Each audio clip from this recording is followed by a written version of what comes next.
સુરત ખાતે માં લીલા ફાઉન્ડેશન મહિલાઓને લઈને જનજાગૃતિ કાર્યક્રમ યોજાયો છે।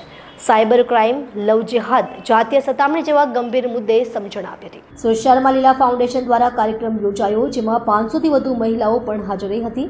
સાયબર ક્રાઇમ, લવ જેહાદ, જાતીય સતામણી જેવા ગંભીર મુદ્દાઓ પર ચર્ચા કરવામાં આવી। સાથે સાથે માં લીલા ફાઉન્ડેશન પ્રમુખ મીનાક્ષીબેન મફતલાલ પુરોહિત, ભારતીય જનતા પાર્ટીના સહપ્રવક્તા Maheshbhai Purohit, police station 1 PI BA Bhatt તેમજ રિયલ એસ્ટેટના મેનેજર ડિરેક્ટરને નિલેશભાઈ જાદવ, સાયબર ક્રાઇમના પોલીસ કર્મીઓ પણ હાજર રહ્યા હતા। એડવોકેટ વનિતાબેન ભટ્ટ તેમજ રૂચા વ્યાસ, લીલાબેન મફતલાલ પુરોહિત ઉપસ્થિત રહ્યા હતા।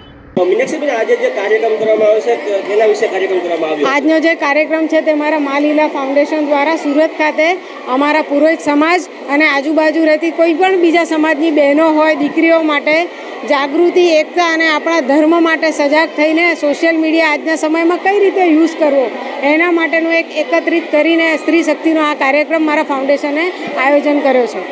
આ ફાઉન્ડેશન બીજી કઈ સેવા કે પ્રવૃત્તિ કરી રહી છે?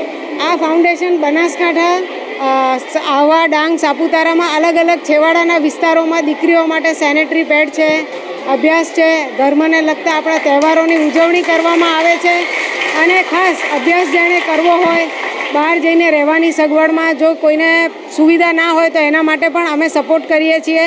અને ખાસ કરીને બહેનો માટે બી કામ કરવામાં આવે છે, કારણ કે કેલ્શિયમની અને આરોગ્યની બહુ એવી વસ્તુઓ છે જે છેવાડામાં એ લોકોને એ વસ્તુનું માહિતી નથી। ફાઉન્ડેશન કેટલા વર્ષથી ચાલે છે? એમ તો મારું ફાઉન્ડેશન છેલ્લા 3 વર્ષથી ચાલે છે, સરકાર માન્ય છે, પણ મારો પોતાનો સેવાકીય અનુભવ છે એ છેલ્લા 15 વર્ષથી હું પોતે સેવા કરું છું।